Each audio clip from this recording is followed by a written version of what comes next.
Hello everyone, welcome to your very own Easily. I am Dr. Sudha, your mentor for biology. So, आज की class में हम क्या पढ़ने वाले हैं? हम करने वाले हैं वही चैप्टर बायोलॉजिकल क्लासिफिकेशन और आपको ये जानकर बहुत ही खुशी होगी कि हम आज इस चैप्टर को कंप्लीट कर देंगे। क्या करेंगे आज हम इस चैप्टर में? देखो, हमने मोनीरा को पढ़ा, हमने प्रोटिस्टा को पढ़ा, हमने फंजाई को कंप्लीट किया और इसी के साथ साथ हम क्या कर रहे हैं?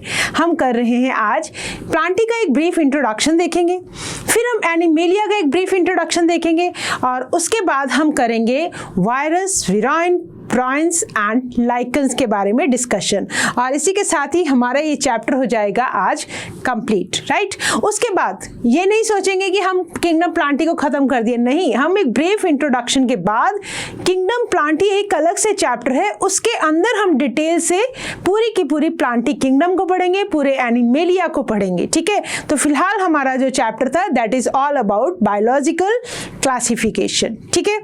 तो what we have done in our previous class? In our previous class में हमने स्टार्ट कहाँ से किया था? हमने स्टार्ट किया था बेसिक क्लासिफिकेशन, किस तरह से जो डिफरेंट क्लासिफिकेशन सिस्टम जो है इवॉल्व होते गए। सबसे पहले आता है हमारा two kingdom system of classification, ठीक है।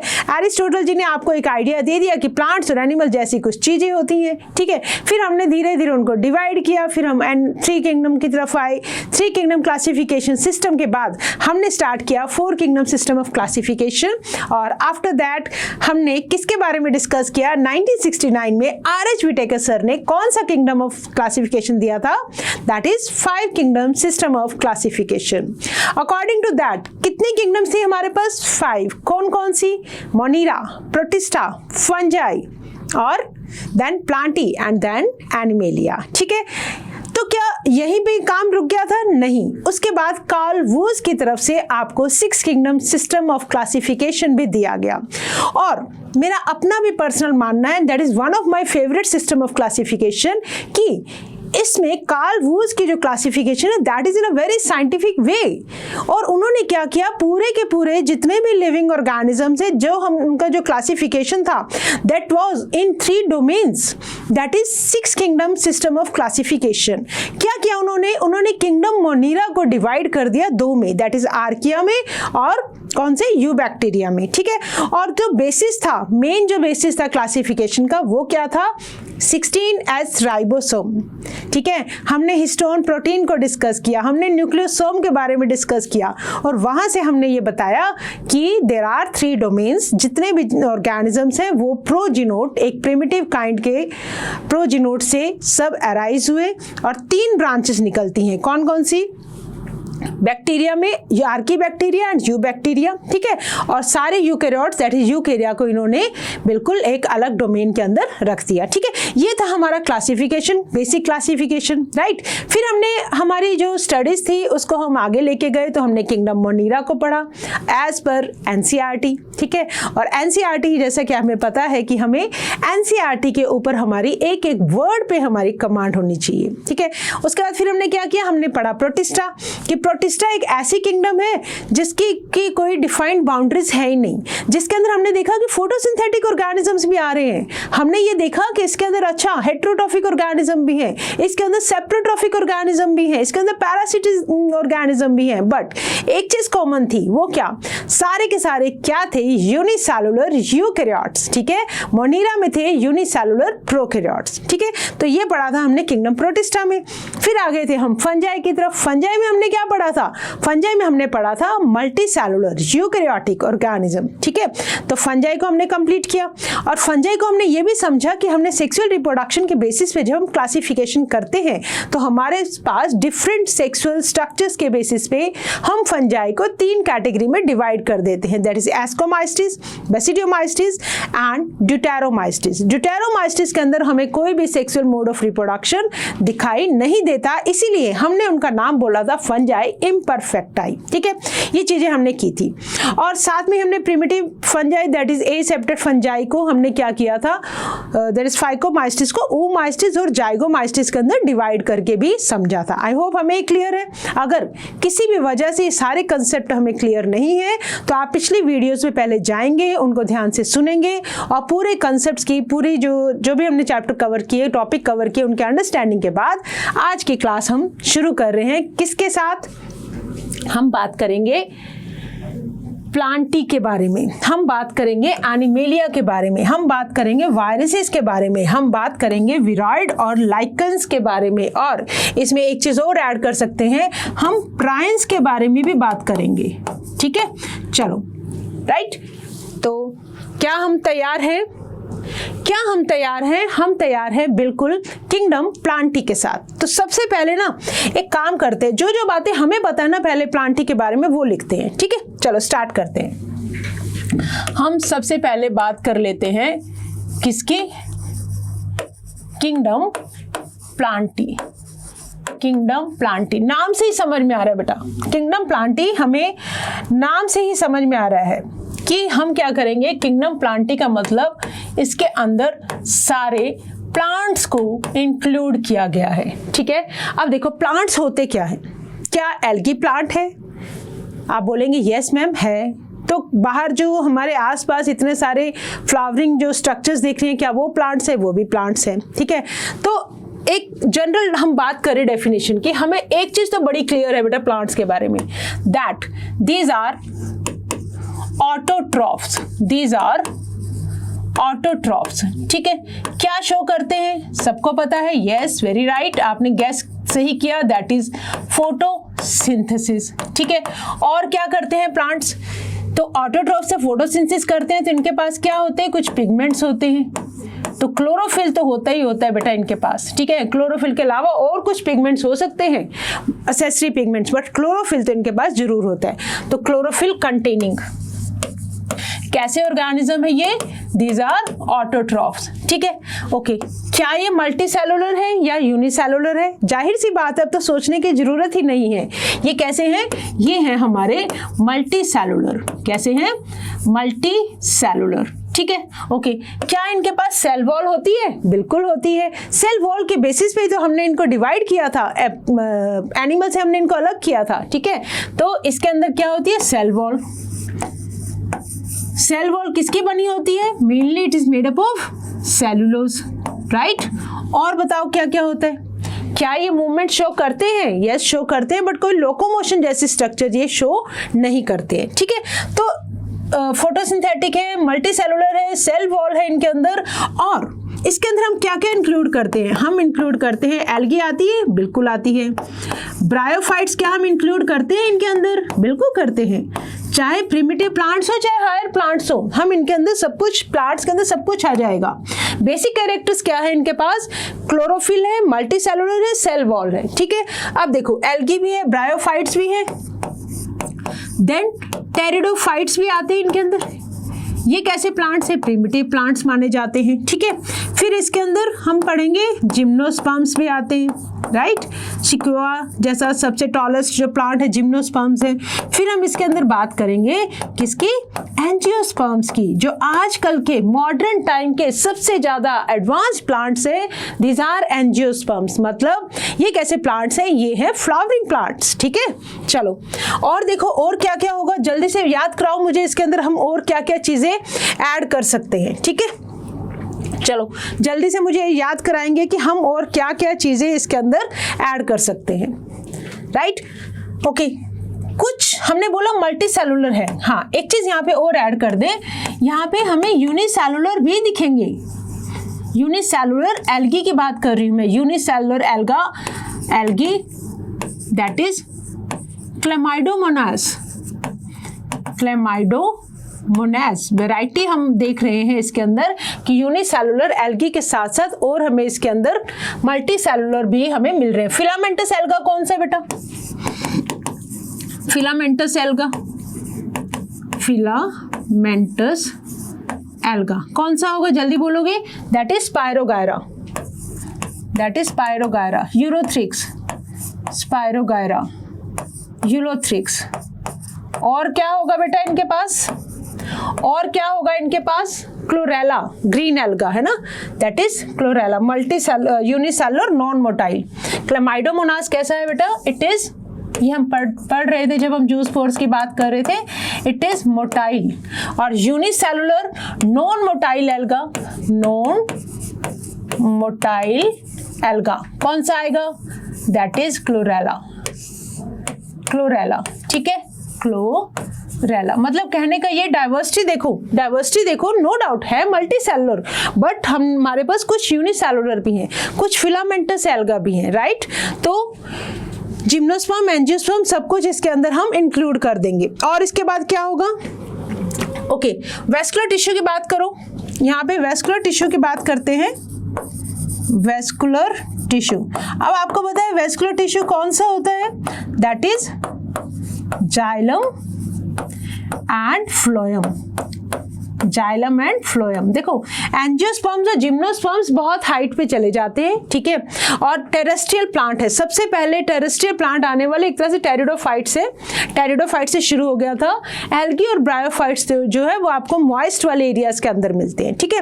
तो इनके पास फूड कंडक्शन के लिए, वाटर कंडक्शन के लिए अलग से कुछ सेपरेट वेसल्स हैं, ठीक है, इनको हम बोलते हैं जाइलम एंड फ्लोएम, और कंबाइन करके हम बोल देते हैं वेस्कुलर टिश्यू प्रेजेंट है। बट एल्गी और ब्रायोफाइट्स के पास vascular tissue, xylem and phloem, यहाँ लिखो प्रेजेंट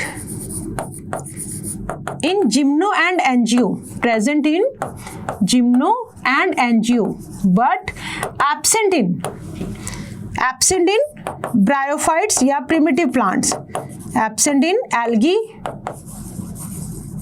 ब्रायो एंड टेरिडो में मिलेंगे क्या आपको वेस्कुलर, ये वॉल्स अभी नहीं डेवलप नहीं हुए अभी, ठीक है, चलो, बट कुछ कंडक्टिंग टिश्यूज होंगे, but xylem and phloem are not present, right.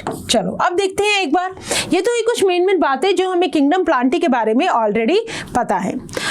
Late us see what our NCERT is saying. अच्छा एक चीज और ऐड करते हैं, हम यहाँ पे बात कर रहे हैं इनके अंदर क्या होगा, देयर विल बी 2 जनरेशंस, एक तरह से हम स्पोरोफिटिक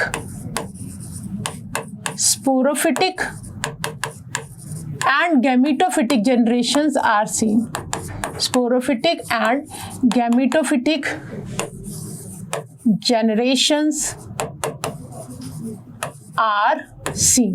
ठीक है, चलो जनरली देखो इसके अंदर हम देखेंगे कि स्पोरोफाइट डिप्लॉयड स्टेज होगी, गैमेटोफाइट कैसी होगी, हैप्लॉयड स्टेज होगी। ये हुई कुछ बातें किंगडम प्लांटी के बारे में।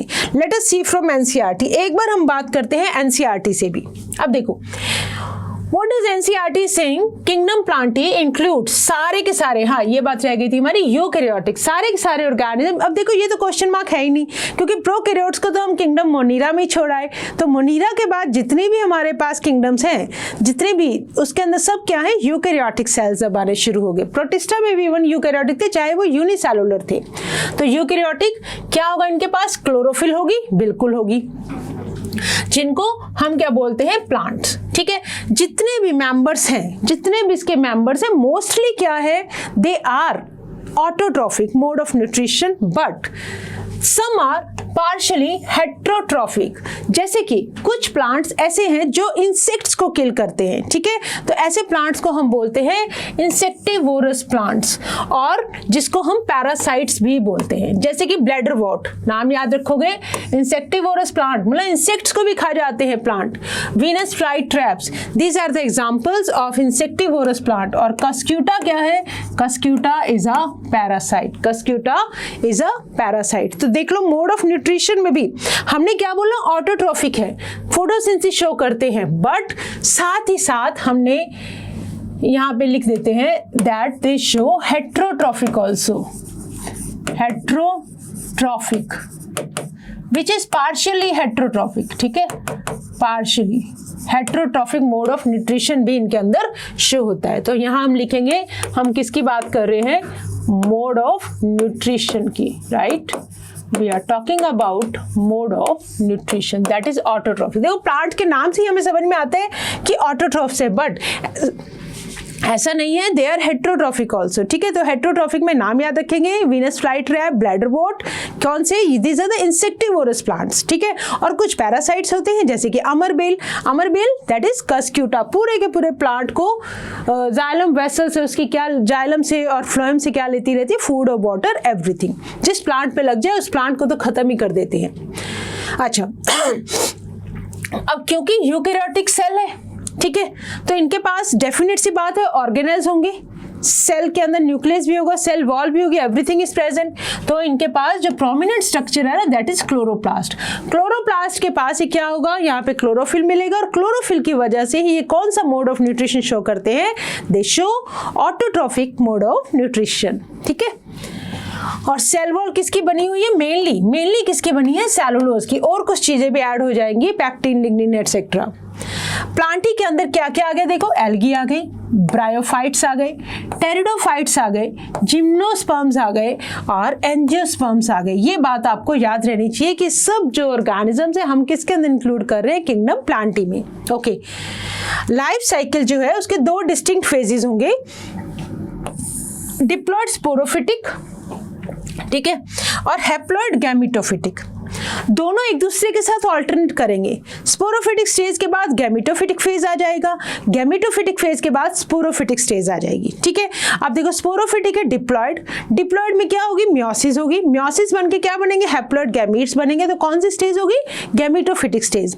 अब ये इस बात पे डिपेंड करता है कि एक जो प्लांट है उसकी लाइफ साइकिल के अंदर कौन सा फेज डोमिनेट करता है, क्या वो गैमेटोफिटिक फेज डोमिनेट करता है, मतलब हैप्लॉयड गैमेटोफिटिक फेज अगर है तो ऐसे लाइफ साइकिल को हम बोलेंगे हैप्लॉन्टिक लाइफ साइकिल। क्या बोलेंगे, हैप्लॉन्टिक लाइफ साइकिल। डिटेल्स हम पढ़ेंगे किंगडम प्लांटी जब हम स्टार्ट करेंगे, बट अभी के लिए इतना समझो, गैमीट्स कैसे होते हैं, हैप्लॉयड।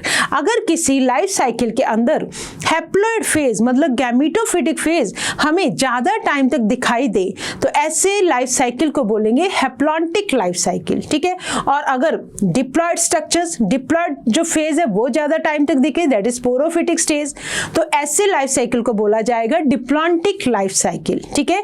तो डोमिनेंट फेज के बेसिस पर हम डिवाइड करते हैं प्लांट्स के लाइफ साइकिल को हैप्लॉन्टिक, डिप्लॉन्टिक। और अगर दोनों ही दिखे, अगर हैप्लॉन्टिक भी दिख रहा है मतलब हैप्लॉयड फेज भी उतना ही दिख रहा है जितना कि डिप्लॉयड फेज दिख रहा है, तब हम टर्म यूज करेंगे कौन सी, हैप्लोडिप्लॉन्टिक लाइफ साइकिल। कौन सी, हैप्लोडिप्लॉन्टिक लाइफ साइकिल, राइट। ध्यान से देखो, ये क्या करते हैं, ऑल्टरनेट करते हैं, diploid phase with sporophytic with followed by gametophytic followed by sporophytic, ऐसे एक दूसरे के ऑल्टरनेट चलते रहते हैं। The lengths of haploid and diploid phases and whether these phases are free living और dependent on others that vary among different groups in plants, ठीक है। इस फिनोमिना को क्या बोलते हैं, ऑल्टरनेशन ऑफ जनरेशन। मतलब दो जनरेशन ऑल्टरनेटली एक दूसरे को फॉलो कर रही हैं। Sporophytic is followed by gametophytic is followed by sporophytic। तो आई होप यहाँ तक हमें किंगडम प्लांटी के बेसिक जो कैरेक्टर्स हैं, बेसिक जो ब्रीफ इंट्रोडक्शन है दैट इज क्लियर, राइट। चलो अब आ जाओ, हमारी नेक्स्ट कौन सी किंगडम है, that is kingdom animalia, right. अब देखो एनिमेलिया के अंदर सारे एनिमल्स को अपने दिमाग में ले आओ और सोचना शुरू करो कि एनिमल्स कैसे होते हैं। क्या हम अपना खाना खुद बना सकते हैं? अगर मेरे पास खुद का खाना बनाने की प्रॉपर्टी होती तो शायद मैं ऐसे धूप के अंदर खड़ी हो जाती और बोलती कि रुको अभी तो मैं खाना बना रही हूँ, क्लास तो मैं बाद में लूंगी, राइट। अब आप बोलोगे मैम खाना तो हम बनाते हैं, नहीं, हम खाना कुक करते हैं, हम खाना बनाते नहीं हैं। प्लांट्स तो क्या है, अपना फोटोसिंथेसिस करते हैं, लाइट को ट्रैप करते हैं और अपना खाना बना लेते हैं। हम उन प्लांट से खाना लेकर हम सिर्फ उस खाने को कुक करते हैं, ना कि हम उसको बनाते हैं। तो हम कैसा मोड ऑफ न्यूट्रिशन शो कर रहे हैं, हम शो कर रहे हैं हेट्रोट्रॉफिक मोड ऑफ न्यूट्रिशन। तो यहाँ पे हम हाईलाइट करेंगे, एक सेकेंड, हम देखो प्लांट्स कैसा एनिमेलिया है ना। अब हम बात कर रहे हैं, कुछ मेन पॉइंट्स लिखते हैं ना, ताकि आपके स्टिकी नोट्स आपके लिए तैयार हो जाए। किंगडम एनिमेलिया, मैंने आपको बोला था कि हर पेज के स्टिकी नोट्स पे छोटे छोटे नोट्स बनाकर आप क्या करेंगे, अपनी एनसीईआरटी के ऊपर उनको पेस्ट कर देंगे और हर रोज अपनी एनसीईआरटी का रिवीजन करेंगे। उन 5 मिनट लगेंगे सिर्फ आपको। अगर आपने अच्छे से पेज को पढ़ लिया, इंपॉर्टेंट नोट्स को लिख लिया, तो आपको सिर्फ 5 मिनट लगेंगे रोज के उन पॉइंटर्स को रिवाइज करने में, राइट। तो किंगडम एनिमेलिया, सबसे मेन चीज बताओ, कैसे ऑर्गेनिज्म है ये? These are eukaryotic. यूनिसेलुलर और मल्टीसेलुलर, ऑब्वियस मल्टीसेलुलर, खत्म हो गए यूनिसेलुलर, प्रोटिस्टा तक ही, ठीक है, मल्टीसेलुलर। हेटेरोट्रॉफिक और ऑटोट्रॉफिक, हेटेरोट्रॉफिक। कैसे हैं ये? हेटेरोट्रॉफिक। और हेटेरोट्रॉफिक में भी बहुत सारे मोड दिखेंगे आपको। They can be parasitic also, बहुत सारे जो एनिमल्स हैं they can be parasite, body के अंदर भी रह सकते हैं होस्ट की, बॉडी के बाहर भी रह सकते हैं, दैट इज एक्टोपैरासाइट, एंडोपैरासाइट, ठीक है। और हेटेरोट्रॉफिक मोड ऑफ न्यूट्रिशन मतलब कई तरह का ही आ जाएगा इनके अंदर। ओके, एक चीज और देखो बेटा, ये खाना कैसे लेते हैं? हेटेरोट्रॉफिक और मोड ऑफ न्यूट्रिशन की बात करें तो खाना कैसे लेते हैं? खाना बाहर से लेते हैं, अपने अंदर लेते हैं। तो फूड कहां जाता है? इन ए सेंट्रल बॉडी कैविटी। यहां लिखो, फूड एंटर्स, माउथ के थ्रू एंटर होता है इनटू सेंट्रल बॉडी कैविटी होती है बेटा इनके पास। क्या होती है? Body cavity.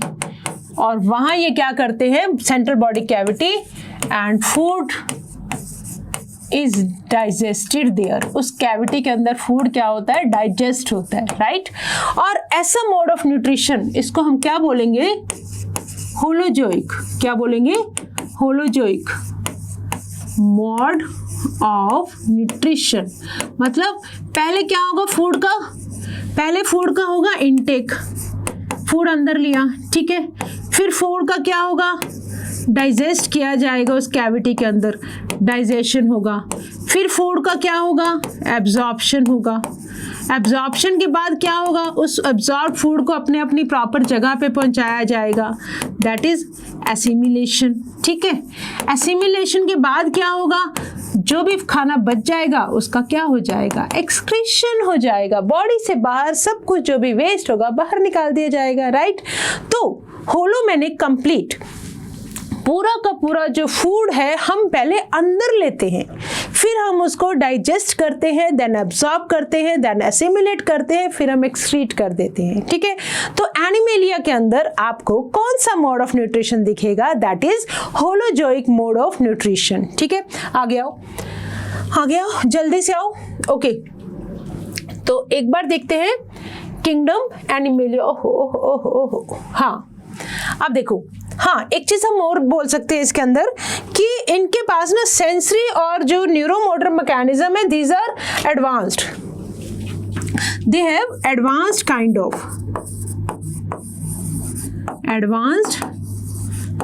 Of sensory and neuromotor, sensory kind of neuromotor mechanisms, ठीक है, मैकेनिज्म्स, राइट, ठीक है।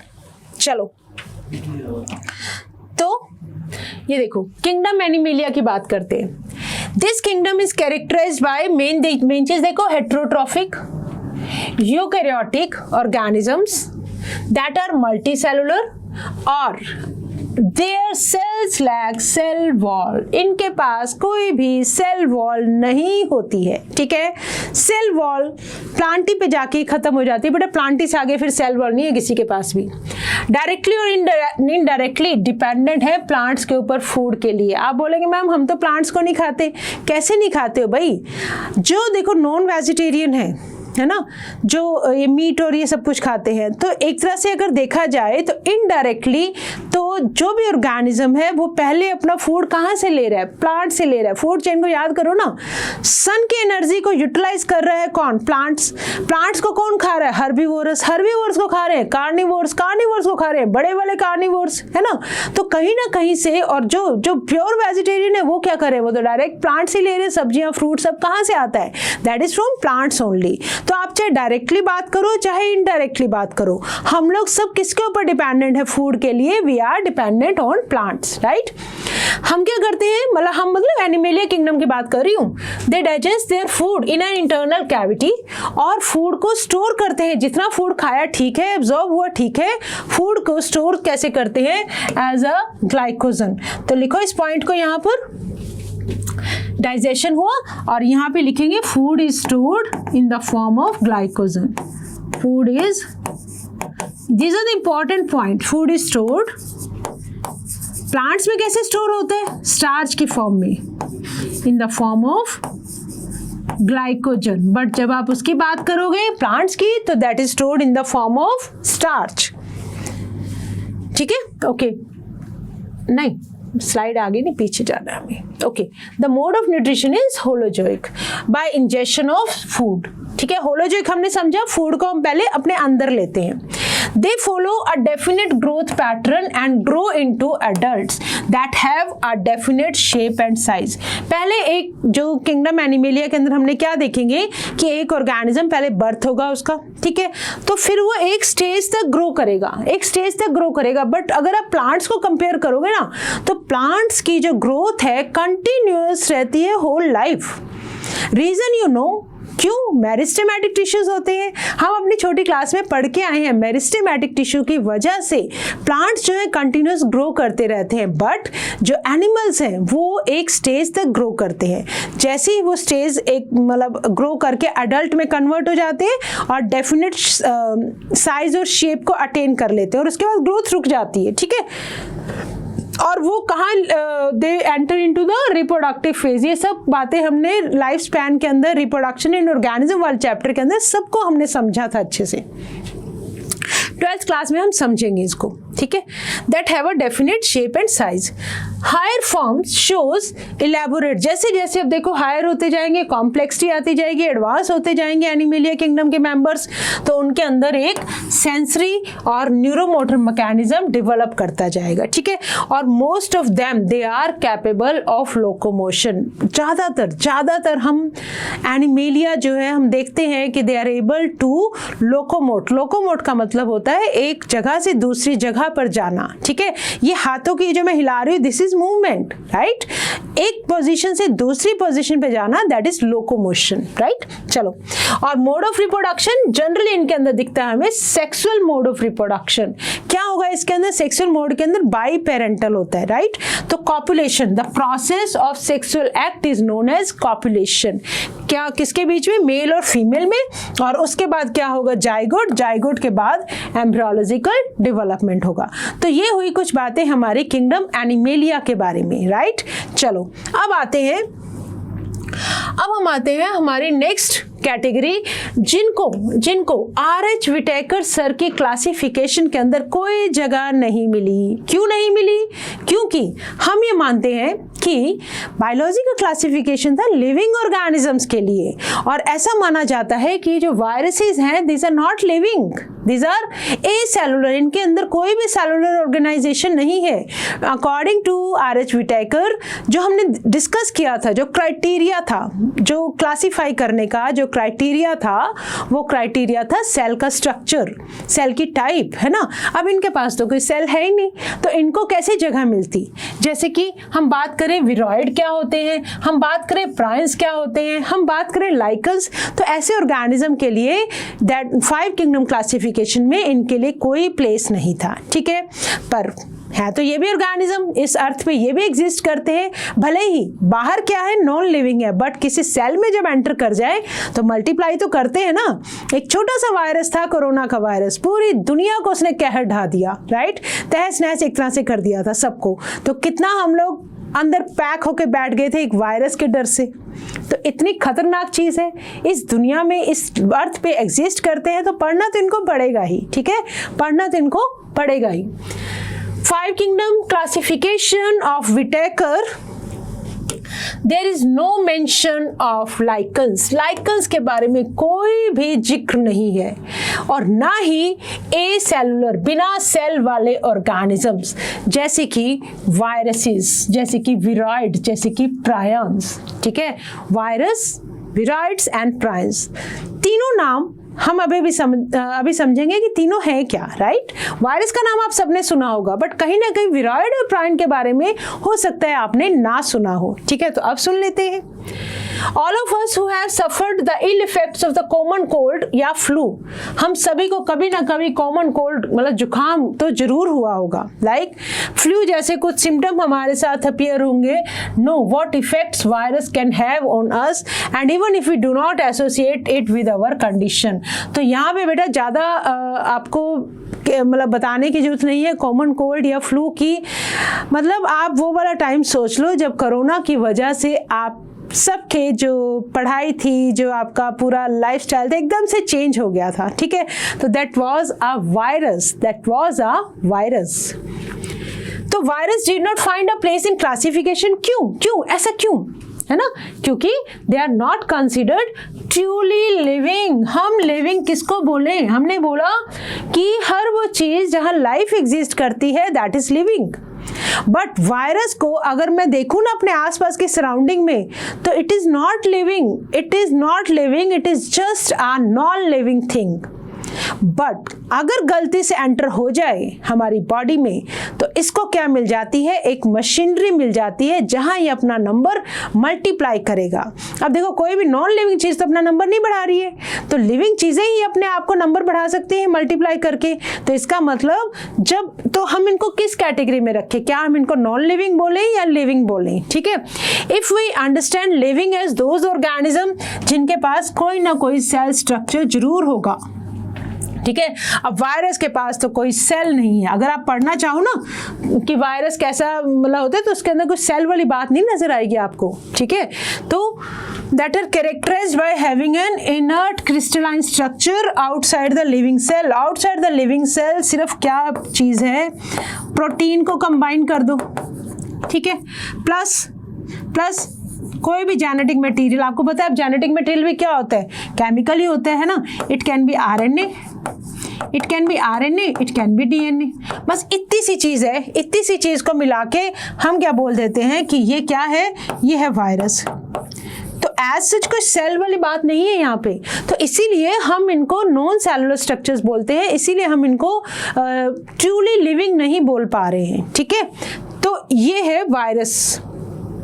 आगे देखो, अगर एक बार ये इन्फेक्ट कर दें, अगर ये एक बार इन्फेक्ट कर दें किसको? होस्ट के किसी भी सेल के अंदर गलती से भी एंटर कर जाएं, तो क्या होगा? अब इनको मिल गया है कौन? अपना नंबर बढ़ाने के लिए व्हाट? देखें थोड़ा, देखो अगर मैं वायरस की बात करूं ना, तो वायरस का मान लो ये है जेनेटिक मटेरियल, ठीक है, ये इसके अराउंड है प्रोटीन, ये इसके अराउंड है प्रोटीन, ठीक है। और इसी तरह से वायरस सिंपली क्या होता है? पॉलीहेड्रल। मतलब अगर मैं शेप की बात करूं ना, तो जो एक देखो, ध्यान से देखो, ये क्या है? कैप्सिड। इसको बोलते हैं बेटा कैप्सिड। कैप्सिड क्या है? मतलब इसके अराउंड जो प्रोटीन कोट है ना, उसको बोलते हैं capsid, protein coat. Protein coat कहाँ पे है? ये क्या है? Genetic material. Genetic material, genetic material अब आपको पता है इट कैन बी आरएनए और इट कैन बी डीएनए। बस इतनी सी स्ट्रक्चर है। तो इसको हम क्या बोलते हैं? इसको बोलते हैं वायरस, और तो कुछ भी नहीं है इनके पास। अब अगर गलती से ये मान लो ये बैक्टीरिया ले लिया मैंने, किसी भी सेल को इन्फेक्ट कर सकते हैं, ठीक है। ये गलती से मान लो बैक्टीरिया के अंदर एंटर कर गया, राइट। एंटर करने का मतलब क्या होता है कि it will just leave it's genetic material, इसके अंदर डाल देगा। और ये पड़ा है किसका? बैक्टीरिया का जेनेटिक मटेरियल, ठीक है। इसको थोड़ा सा चलो ऐसे शो करते हैं। और इधर से आ गया जी वायरस का जेनेटिक मटेरियल। सिर्फ जेनेटिक मटेरियल ही अंदर गया है, राइट। अब ये जेनेटिक मटेरियल जाएगा और अगर ये आरएनए वायरस है, अगर ये आरएनए वायरस है तो पहले बनाएगा डीएनए, और अगर डीएनए है तो इस डीएनए के साथ जाके मिल जाएगा बैक्टीरिया के डीएनए के साथ। फॉर एग्जांपल चलो मैं मानती हूँ कि डीएनए है, ठीक है, तो ये इसके साथ जाके देखो मैच कर गया, इसके साथ जाके ये ब्लैक ब्लैक पोर्शन बनाया, ठीक है। अब ये क्या करेगा, अब ये पूरा का पूरा कंट्रोल कर लेगा बैक्टीरिया के डीएनए के ऊपर। अब बैक्टीरिया अपने लिए नहीं अपना नंबर बढ़ाएगा, मतलब अपने लिए बढ़ाएगा, बट साथ ही साथ वायरस का डीएनए है वो भी रेप्लिकेट मतलब अपना नंबर बढ़ा रहा है, तो इसका मतलब अब ये क्या बन गया, लिविंग बन गया। अगर किसी सेल में एंटर कर गया और लिविंग बन गया तो इसका मतलब अब ये पूरी जो सेल की मशीनरी के ऊपर किसका जो ऑर्डर चलेगा, दैट इज वायरस का कंट्रोल रहेगा सारा, ठीक है। तो अब हम इसको बोलेंगे क्या, living. Now we will call it as living, ठीक है। तो ध्यान से देखो, once they infect a cell, they take over the machinery of the host cell to replicate का मतलब अपना नंबर बढ़ाना, और होस्ट को क्या कर देगा, किल कर देगा। जब मर गया तो फिर छोड़ देगा उस सेल को, राइट। या हो सकता है उस सेल के अंदर रहे बहुत टाइम तक, तो उससे अपना काम करवाता रहे, फिर जाके दूसरे सेल को इन्फेक्ट कर दे, राइट। तो इस तरह से, तो वुड यू कॉल वायरसेस, अब आप लिविंग बोलोगे या नॉन लिविंग बोलोगे, है ना। तो आप बोलोगे मैम कंफ्यूजन है, सेल के बाहर है तो कोई भी बात नहीं, दैट इज नॉन लिविंग। तो अगर सेल के अंदर आ गया तो ये बन गया living, that means border line पर है ये, ठीक है। तो यहाँ पे इनके कंफ्यूजन की वजह से ही इनको कोई भी जगह नहीं मिली। तो सबसे पहले किसने डिस्कवर किया था वायरस को, सबसे पहले किसने डिस्कवर किया था। देखो वायरस वर्ड का मतलब क्या होता है, दैट मीन्स आ विनम मतलब आ पॉइजनस फ्लूइड, ठीक है। देखो वायरस वर्ड, वायरस का जो मीनिंग है दैट मीन्स विनम का मतलब क्या होता है,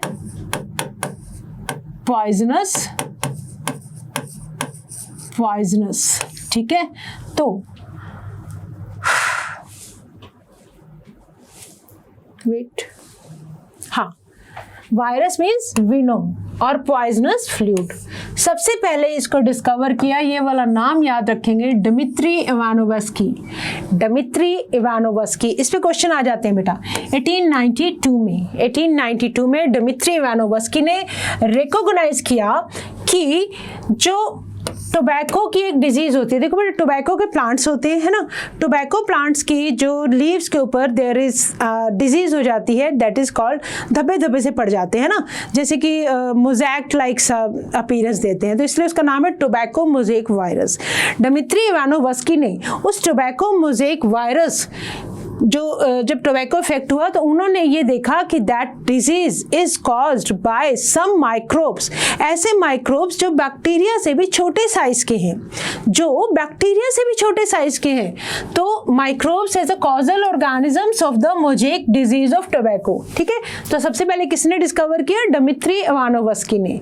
किसको, उन्होंने ये बोला टोबैको मोज़ेक डिजीज, टोबैको के प्लांट की जो मोज़ेक डिजीज थी that was caused by some microbes which were even smaller than the size of bacteria. तो these were found to be smaller than bacteria. क्योंकि जब उनको हमें साइज चेक करना होता है तो हम एक बैक्टीरियल प्रूफ मेम्ब्रेन मतलब एक ऐसी शीट के थ्रू पास कर जाते हैं जिसके थ्रू बैक्टीरिया भी पास नहीं कर पाए। हम तो ये मानते थे कि बैक्टीरिया सबसे छोटे ऑर्गेनिज्म है ना, तो और उसके बाद हमने ये भी सुना हुआ है कि जो माइकोप्लाज्मा हमने समझा था कि बैक्टीरिया से भी छोटे साइज के विदाउट सेल वॉल ऑर्गेनिज्म है, वो है mycoplasma, which are pathogenic to most of the plants and animals, mycoplasma, ठीक है। बट जो वायरस है that is very very smaller, उस बैक्टीरियल प्रूफ जो शीट थी उसमें से पास कर गए, बैक्टीरिया प्रूफ फिल्टर्स में से पास कर गए। मतलब जो जैसे कि मान लो ये एक शीट है ना, इसमें शीट में कुछ होल्स होते हैं, तो मान लो ये बहुत छोटा साइज है, इसमें से बैक्टीरिया पास नहीं कर सकते, बट इसमें से वायरस पास कर गए बेटा, वायरस पास कर गए। तो वहां पे डिमित्री इवानोवस्की ने बोला कि ये जो वायरस का साइज है बैक्टीरिया से भी छोटा है, ठीक है।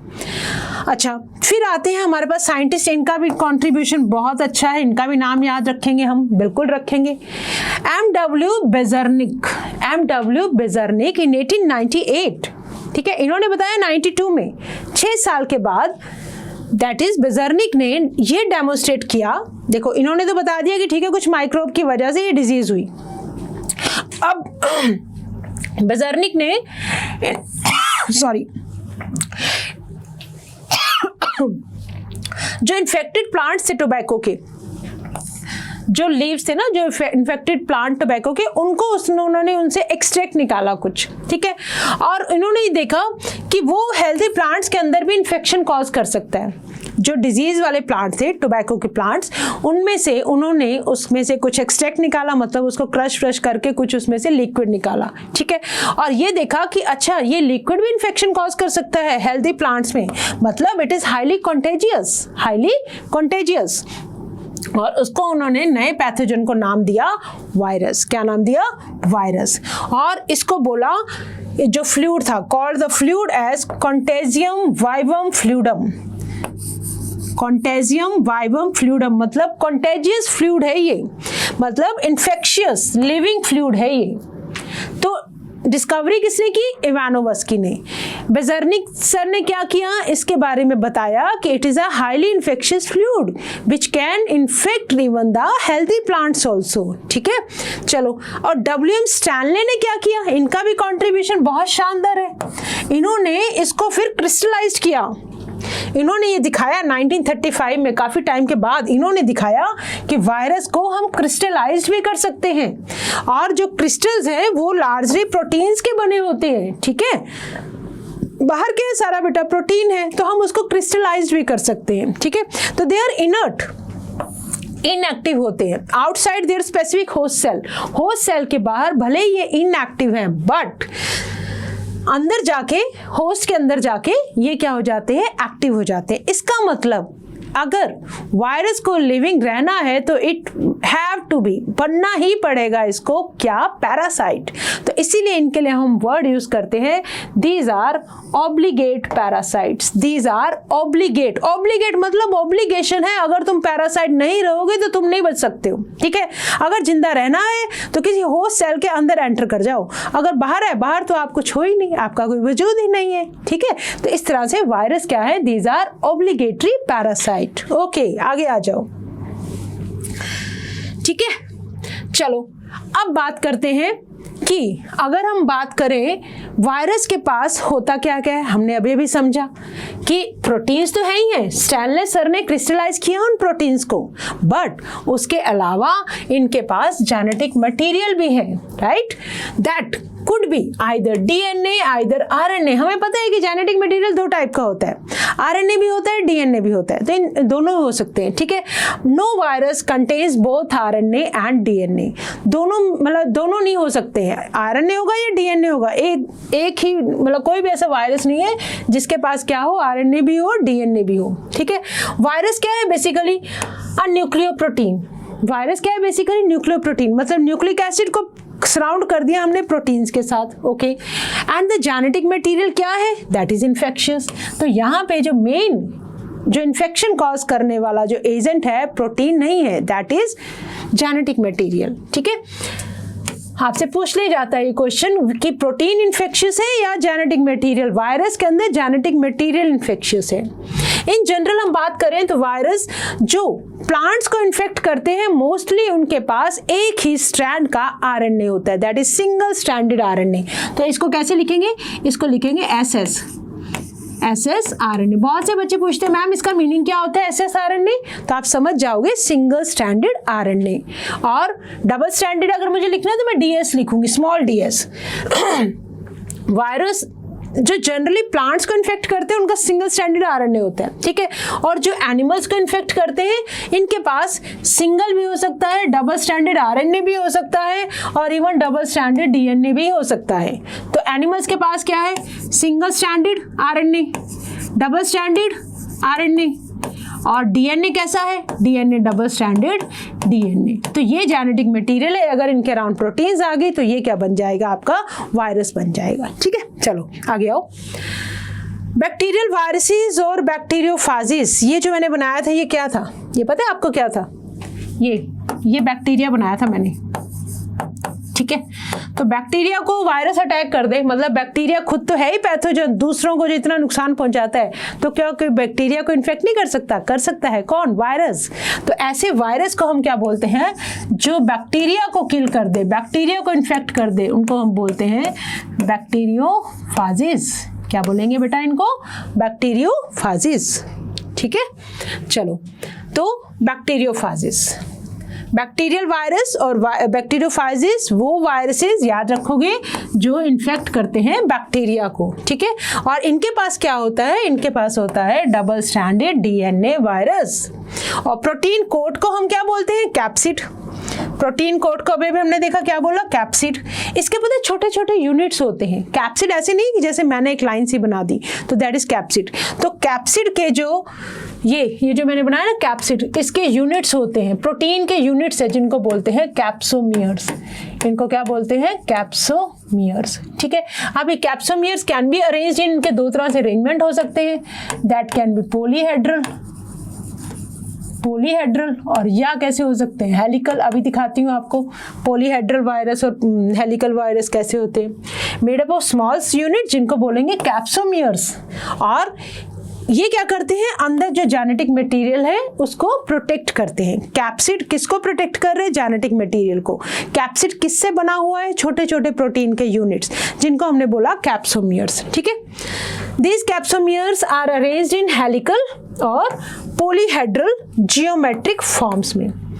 अच्छा, वायरस क्या क्या डिजीज कॉज करते हैं? अब तो हमें पता है corona virus, mumps virus, measles virus, smallpox virus. Mumps को कौन कॉज करता है? वायरस। Smallpox virus. और जनरली पता है हम इनके नाम कैसे रखते हैं? हम इनके नाम जो डिजीज ये कॉज कर दे उसके अकॉर्डिंग हम इनको नाम दे देते हैं। कोरोना कॉज करने वाली डिजीज वायरस का नाम क्या हुआ? Corona virus. मम्स कॉज करने वाले वायरस का नाम mumps virus, smallpox virus, chickenpox virus, herpes virus, herpes and influenza rhino virus, है ना। और इवन एड्स, जिसके बारे में आप सबने सुना होगा। एड्स बहुत ही कॉमन डिजीज है, सेक्सुअल कॉन्टेक्ट से जो फैलती है, उसको कॉज करने वाला भी कौन है? वायरस।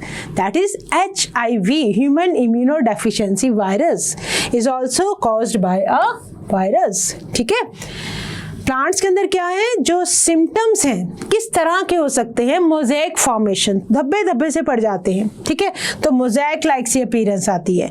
लीफ जो होते हैं रोल कर जाते हैं, लीफ अंदर की तरफ रोल कर जाते हैं। ठीक है, कर्लिंग हो जाती है, जिसकी वजह से क्या होगा? फिर वो अच्छी तरह से लाइट को ट्रैप नहीं कर पाते हैं, तो फोटोसिंथेसिस नहीं कर पाते ढंग से। येलोइंग होनी शुरू हो जाएगी, when clearing, dwarfing and stunted growth. Yellowing मतलब लीव्स जो है येलो पड़ने शुरू हो जाएंगे, कर्लिंग मतलब अंदर की तरफ कर्ल कर जाएंगे, वेन क्लियरिंग, ड्वार्फिंग, साइज छोटा रह जाएगा, ग्रोथ कैसी रह जाएगी? स्टंटेड रह जाएगी। ठीक है, चलो, ये देखो, ये कौन सा वायरस है? This is tobacco mosaic virus. This is tobacco mosaic virus. ये जो देख रहे हो ना इसके छोटे छोटे ये सारे क्या है? प्रोटीन के यूनिट्स हैं। ये सारे क्या है? प्रोटीन के यूनिट्स हैं। तो इनको हम क्या बोलते हैं? इनको बोलते हैं कैप्सोमियर्स। इनको क्या बोलोगे? कैप्सोमियर्स। और ये कौन सा वायरस है? देखो, ये देखो, इसकी शेप देखो। पहली बात तो इसकी शेप देखो, पॉलीहेड्रल शेप है ना, ये इस तरह से। This is polyhedral. ये कौन सा वायरस है? This is polyhedral virus. और ये कौन सा वायरस है? हेलिकल। This is helical. ये एग्जाम्पल अभी हमने बैक्टीरियोफाज का देखा, कुछ शेप ऐसी ही थी ना, राइट। तो वो क्या था? बैक्टीरियोफेज की बात हो रही है। ओके, चलो आगे आ जाओ। अब देखो, अब हमने बोला कि ठीक है वायरस है, प्रोटीन के अंदर जेनेटिक मटेरियल है, तो वायरस बन गया। अच्छा, अगर अब मैं प्रोटीन हटा दूं तो भाई फिर क्या होगा? क्या बच गया? खाली जेनेटिक मटेरियल बच गया। तो क्या वो भी इन्फेक्शन कॉज कर सकता है मैम? यस, वो भी इन्फेक्शन कॉज कर सकता है। ठीक है, तो T.O. डाइनर नाम याद रखोगे। 1971 में, ज़्यादा पुरानी बात नहीं है, 1971 में डाइनर ने डिस्कवर्ड किया एक नया infectious agent that was even virus से भी छोटा था वो। ठीक है, that was even smaller than the viruses and causes potato spindle tuber disease. कौन सी डिजीज कॉज की? Potato spindle tuber disease. It was found to be free of free RNA. ठीक है, it lacked the protein coat that is found in viruses. मतलब कहने का ये, अगर मैं वायरस का बाहर का प्रोटीन कोट हटा दूं ठीक है, उसका जो कवरिंग है, उसका जो कोट है, उसको हटा दूं तो मेरे पास बचता है सिर्फ एक फ्री आरएनए या जेनेटिक मटेरियल कह लो, ठीक है। तो उसके लिए हम नाम क्या देंगे? उसके लिए हम नाम दे रहे हैं विरॉइड। क्या नाम दे रहे हैं? वायरॉइड। और किसने डिस्कवर किया? नाम याद रखोगे, डाइनर। किसने डिस्कवर किया? डाइनर ने, ठीक है। कौन सी डिजीज कॉज करते हैं? Potato spindle tuber disease. Potato spindle tuber disease. It was found to be, कुछ भी नहीं था इसके, जब हमने टेस्ट किया तो हमें लगा कि सिंपल ही तो फ्री आरएनए है, वो भी इन्फेक्शन कॉज कर सकता है। यस, वो भी कर सकता है। इसके पास क्या नहीं था? प्रोटीन कोट नहीं था, ठीक है, जो कि वायरसेस के अंदर मिलता है। तो इसलिए हमने इसका नाम दे दिया भाई वायरस को एक तरह से विदाउट कर दो प्रोटीन के, दैट इज विरॉइड, ठीक है।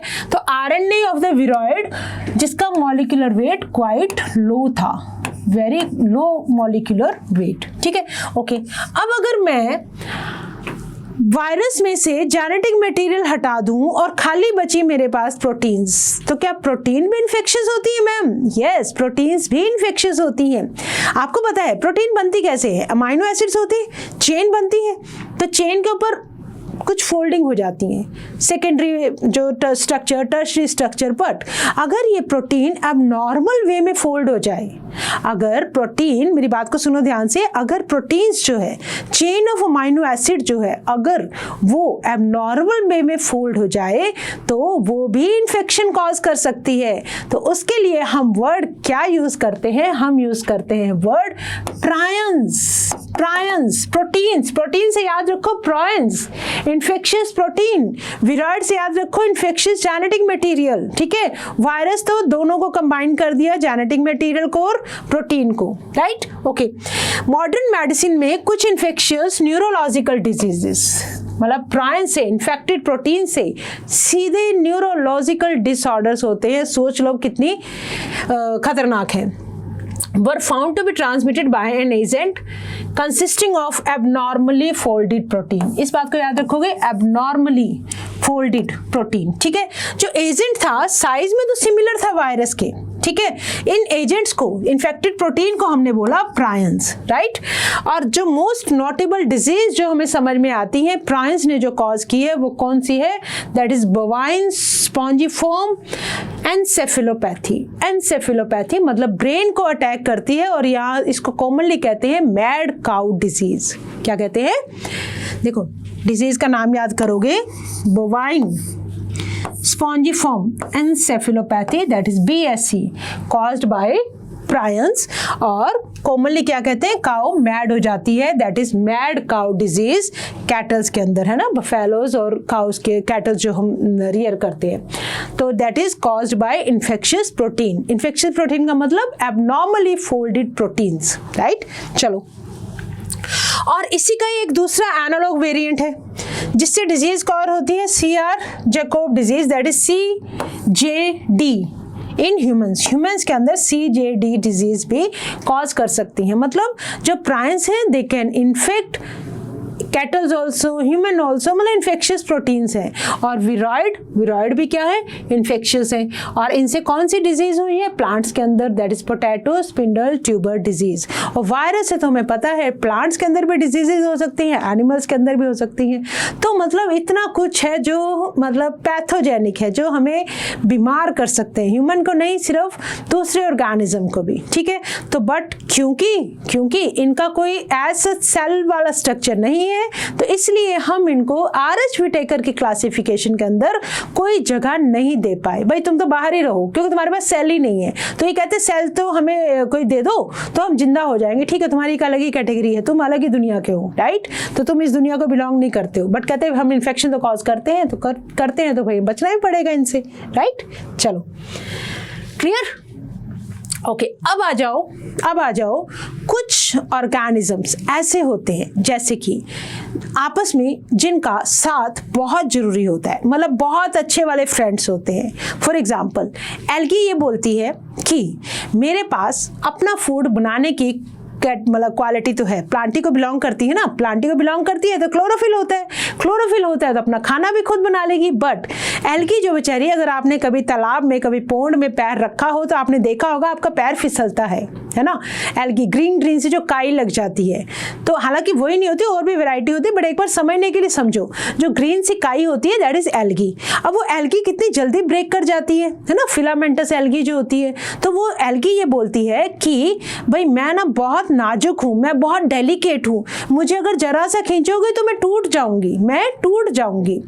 तो इसके सपोर्ट में उसको मिल जाती है फंगस। अब वो फंगस से रिक्वेस्ट करती है कि ऐसा करो फंगस आप ऐसा करो, मुझे होल्ड करके रखो, मैं टूटना नहीं चाहती हूँ, मैं जुड़े रहना चाहती हूँ। तो फंगस को बोला जाता है कि तुम आके मुझे होल्ड कर लो। फंगस कहती है मैं आ जाऊंगी, बट मुझे मिलेगा क्या, मुझे बदले में मिलेगा क्या? तो एल्गी ने सोचा कि ये जो फंगस है ये अपना खाना खुद तो बना नहीं पाती है, ठीक है। तो फंगस बोलती है हाँ यार, मुझे खाना चाहिए तो होता है बट मैं बना नहीं पाती हूँ, तो ऐसा करो मैं तुम्हें सपोर्ट कर दूंगी, बट तुम मुझे क्या करो, बदले में खाना दे देना, ठीक है। अब इन्हीं डील्स के साथ दोनों आपस में जुड़ जाती हैं, एल्गी और फंजाई दोनों। फंजाई क्या कर रही है, एल्गी को होल्ड करके रख रही है, और एल्गी क्या कर रही है, एल्गी उसको खाना प्रोवाइड करवा रही है, उसको एक तरह से शेल्टर प्रोवाइड करवा रही है, और फंजाई उसको स्ट्रेंथ प्रोवाइड करवा रही है। तो अब दोनों का बन गया एक बहुत ही बेनिफिशियल वाला सा रिलेशनशिप, जिसको हम क्या बोलते हैं, म्यूचुअली बेनिफिशियल रिलेशनशिप को हम बोलते हैं सिम्बियोसिस। क्या बोलते हैं, सिम्बियोसिस। ऐसे ऑर्गेनिज्म को बोलते हैं सिम्बायंट। तो लाइकन एक वैसा ही एग्जाम्पल है, लाइकन एक वैसा ही एग्जाम्पल है। अब आप सोचो हम कहाँ एल्गी और फंजाई को इकट्ठा रखेंगे? बायोलॉजिकल क्लासिफिकेशन में, 5 किंगडम क्लासिफिकेशन में इनको हम कौन सी जगह दें? हम कोई जगह नहीं दे सकते, क्योंकि एल्गी को तो हमने प्लांट के अंदर रख दिया, फंजाई को हम ऑलरेडी किंगडम बना चुके हैं। तो भाई अब तुम दोनों को अगर साथ में रहना है तो तुम्हें इस यहाँ पे जगह तो नहीं मिलेगी, ठीक है, हम तुम्हें अलग से पढ़ लेते हैं, ठीक है। चलो, लाइकन्स आर सिम्बियोटिक। इस वर्ड को पकड़ोगे, ये क्या है, सिम्बियोटिक एसोसिएशन है, दैट इज म्यूचुअली यूजफुल, दोनों एक दूसरे के काम आ रहे हैं। Association between algae and fungi. अच्छा, एल्गल कंपोनेंट का नाम रख देते हैं भाई, लिविंग है, प्लांट को बिलोंग करती है, तो हम इसका नाम रख देते हैं फाइकोबायोंट। क्या नाम रख देते हैं, एल्गल पार्ट का हम नाम रख देते हैं फाइकोबायोंट। फाइकोबायोंट, ये क्या है बेटा, algal part, this is algal part, ठीक है, ओके। फंगल कंपोनेंट को हम क्या बोल देते हैं, माइकोबायोंट। फंगल पार्ट को हम बोल देते हैं mycobiont. This is the fungal part, this is the fungal part, ठीक है। तो इन दोनों को मिला के हम क्या बोल देंगे, दैट इज लाइकन। दोनों को मिला के बोल देंगे लाइकन, विच आर ऑटोट्रॉफिक, ठीक है। Phycobiont autotrophic, heterotrophic mycobiont respectively. Algae अब कहती है ठीक है भाई, हम दोनों इकट्ठे रह रहे हैं, तो क्या हुआ, हो। हाँ, ठीक है। तो फाइकोबायोंट और माइकोबायोंट। तो एल्गी क्या कहती है कि ऐसा करो मेरे लिए, एल्गी ये कह रही है कि मैं आपके लिए प्रिपेयर करूंगी फूड फॉर फंजाई। क्या हुआ, ओके, यस, सॉरी। तो फाइकोबायोंट माइकोबायोंट दोनों मिलके बन गए लाइकन। तो एल्गी क्या कर रही है, एल्गी कर रही है, प्रिपेयर कर रही है फूड, किसके लिए, फंजाई के लिए, ठीक है। तो फंजाई कहती है ठीक है, मैं तुम्हें शेल्टर दे देती हूँ, मैं तुम्हारे लिए मिनरल एब्जॉर्ब कर लेती हूँ, तो दोनों हम एक साथ रह लेते हैं, ठीक है। Absorb mineral and nutrients and water for its partner. Definite सी बात है भाई, अगर साथ में रहोगे तो कुछ ना कुछ काम तो तुम्हें संभालना पड़ेगा। तो एल्गी ने खाना बनाने का काम संभाल लिया, और फंजाई ने क्या किया, मिनरल को एब्जॉर्ब करने का काम संभाल लिया, वाटर एब्जॉर्प्शन का काम संभाल लिया। So close exposes their association that if one saw a lichen in nature, one would never imagine that they had two different organism within them. कभी भी जब आपको लाइकन दिखे, पहली बात तो बहुत अच्छे पॉल्यूशन इंडिकेटर होते हैं ये, ठीक है, they are very good pollution indicator. मतलब डू नॉट ग्रो, मतलब हम दोनों की पर एक शर्त है, एल्गी और फंजाई हम रहेंगे हमेशा एकदम एक साथ, बट कभी भी गंदी जगह पे नहीं रहेंगे, हम रहेंगे क्लीन और बिल्कुल नीट जगह पर. तो that means they do not grow in polluted areas. With this we have completed all the topics of this chapter, that is biological classification. और अब टाइम है हमारे पास क्वेश्चंस की प्रैक्टिस करने का. 5 क्वेश्चन बस करेंगे, जल्दी जल्दी आंसर देंगे. किंगडम प्लांटी के अंदर क्या आ गया? एल्गी आ गए, ब्रायोफाइट्स आ गए, बिल्कुल आ गए, टेरिडोफाइट्स आ गए, जिम्नोस्पर्म भी आ गए, एंजियोस्पर्म भी आ गए. ठीक है, हम इसका आंसर देते हैं D, all of this. Okay, आगे आ जाओ. Alternation of generation is seen in all except. देखो ये क्वेश्चन हालांकि अभी हमने किया नहीं है, हमने अभी सिर्फ ऑल्टरनेशन ऑफ जनरेशन का मतलब समझा है. That is sporophytic generation is followed by gametophytic generation. But फिर भी मैं यहाँ पर आपको आंसर बता देती हूँ, brown alga that is Fucus. ठीक है, आगे आ जाओ. क्वेश्चन नंबर 3 पे आ जाओ. Life cycle in A plant has generally 2 distinct phases. ठीक है, इसमें हमने बताया स्पोरोफिटिक को मैंने आपको बताया कौन सा फेज होता है, डिप्लॉइड, और गैमेटोफिटिक कैसा स्टेज होता है, that is haploid. Haploid gametes होते हैं which alternate with each other. This phenomena is called alternation of generation. तो आंसर है हमारा diploid haploid. Diploid haploid, yes B, diploid haploid. ठीक है, चलो अगला क्वेश्चन देखो. Contagium vivum fluidum infectious living fluid, इस नेम को किसने दिया था? बेजर्निक ने. अभी भी पढ़ा हमने, ठीक है, दैट वाज बेजर्निक. आंसर आ गया डी. ठीक है, इवानोव्स्की ने डिस्कवर किया था, बट ये जो कंटेजियस फ्लूइड वाली बात ये बेजर्निक जी ने बोली थी. कैप्सोमियर में be arrange, yes, helical arrangement भी हो सकता है, पॉलीहेड्रल भी हो सकता है. तो इसका मतलब आंसर क्या हुआ? A and B. तो with this we have completed with our chapter biological classification. और आपको अब क्या करना है, अच्छी तरह से चैप्टर को NCERT में से रीड करना है, DPP को सॉल्व करना है. And now it's a time to say thank you and always remember that किसी भी तरह का स्ट्रेस नहीं लेना, टेंशन नहीं लेनी, मजे से पढ़ते रहिए. किसके साथ? इजिली के साथ. और सीखते रहिए हमेशा. Learn with a smile, learn with a smile.